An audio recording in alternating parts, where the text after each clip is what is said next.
In a peaceful village called Umuaku in Enugu State, there lived a bright and cheerful girl named Ifunanya Okori.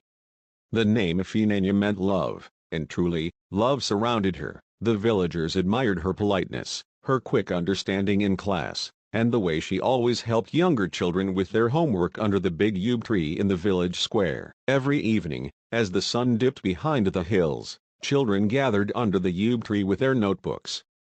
Ifunanya would sit among them, patiently explaining mathematics and English. Mothers passing by would smile and whisper, "That Okori girl has a bright destiny." Humble beginnings. Her parents, Mr. and Mrs. Okori, were hard-working farmers.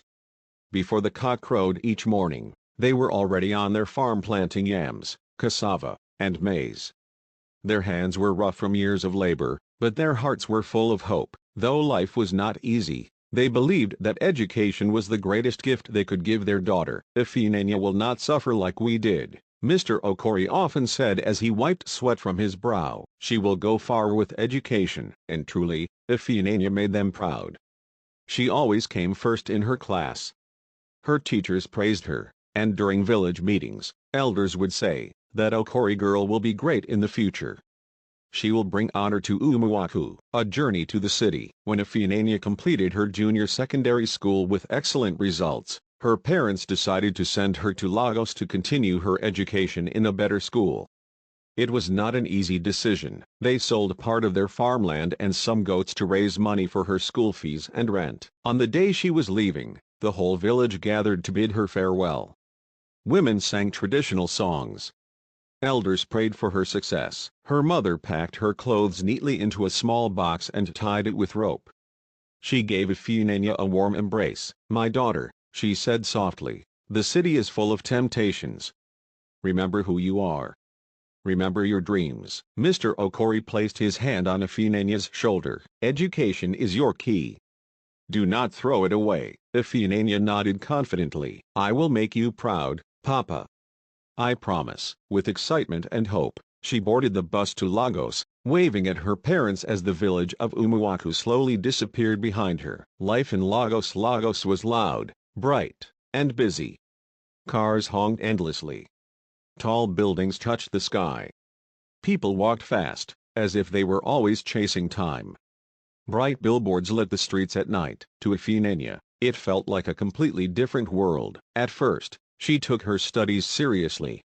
She attended school early, completed her assignments, and even called her parents regularly. "Papa, I am doing well," she would say happily. Mrs. Okori would smile with relief each time she heard her daughter's voice. The meeting that changed everything. But one afternoon, everything began to change. During break time, she met a group of girls, Ada, Blessing, and Kemi. They always wore flashy clothes, carried expensive phones, and spoke with confidence. Other students admired them. "You're new here, right?" Ada asked with a friendly smile. "Yes," Ifunanya replied shyly. "Come sit with us," Blessing said.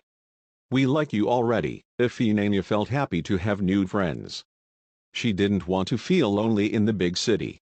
Slowly, she began spending more time with them. The wrong influence. At first, their friendship seemed harmless. They laughed together and shared snacks.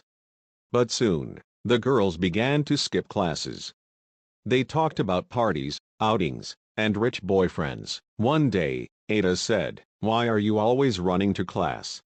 Life is meant to be enjoyed." Blessing added, laughing, "School is boring. We go to parties at night. You should join us." Ifunanya hesitated. "But I came here to study." Kemi waved her hand dismissively. "You can study later. Just enjoy small." Slowly, Ifunanya began to follow them. She skipped one class, then two, then entire school days. She started attending parties, returning home late at night. Her school uniform lay untouched while her books gathered dust. Money her parents sent for feeding and textbooks was spent on clothes, hairstyles, and outings. When her parents called, she lied. "I'm doing fine in school," she would say, forcing a smile into her voice. But deep inside, she knew she was drifting away from her dreams, and from the girl she once was under the yew tree in Umuaku. The fall soon, her grades dropped badly. Teachers warned her, but she ignored them. she began to feel tired and empty. The excitement of city life no longer satisfied her. At night, she sometimes lay awake, remembering her mother's words and her father's sacrifices. One day, her school sent a letter to her parents reporting her poor performance and constant absence. When Mr. Okori read the letter, his hands shook. Mrs. Okori burst into tears. "Is this the daughter we sent to Lagos?" she cried. Without wasting time, Mr. Okori traveled overnight to Lagos to see his daughter. The confrontation. When he arrived at Ifunanya's room, he found her lying on the bed, looking weak and confused. Her room was messy. Books were untouched. Clothes were scattered. "Ifunanya," he called softly. She turned and froze when she saw her father. "Papa." Tears filled her eyes. She knelt before him. "I'm sorry," she sobbed. "I lost focus. I followed bad friends. I didn't know how to stop." Her father lifted her gently. "My daughter," he said, his voice calm but firm, "the path you are walking leads to destruction. But it is not too late to return." They sat together, talking for hours. Ifunanya confessed everything. Her father reminded her of her mother's sacrifices, the sold farmland, and her childhood dreams. That night, Ifunanya cried until she fell asleep. A time to reflect. Mr. Okori took Ifunanya back to Umuaku for some time. Back in the quiet village, away from the noise of Lagos, she began to think deeply about her life. She helped her mother on the farm again. She fetched water from the stream. She listened to village elders speak about wisdom and discipline. She saw younger children studying under the yew tree, just like she used to do. One little girl ran to her and said, "Sister Ifunanya, please teach me like before." At that moment, her heart broke and healed at the same time. One evening, Ifunanya stood outside, staring at the stars above Umuaku. "I will not waste my life again," she whispered. "I will rise." The return. After some months, her parents allowed her to return to Lagos, but this time with a strong warning and renewed trust. Back in school, Ifunanya avoided her former friends.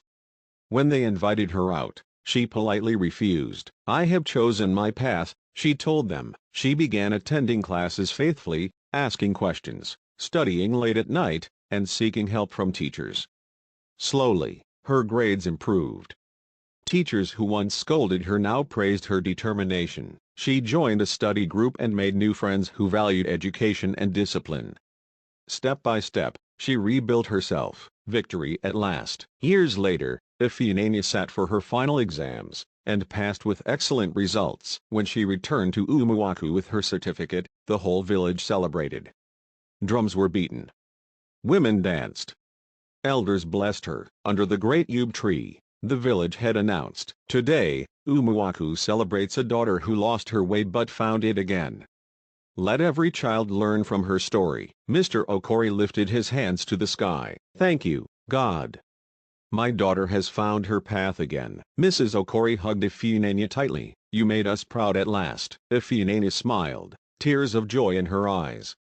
She had fallen, but she rose again, stronger, wiser, and determined never to lose her path again. Moral bad company can destroy a bright future, but self-awareness, guidance, and determination can rebuild it.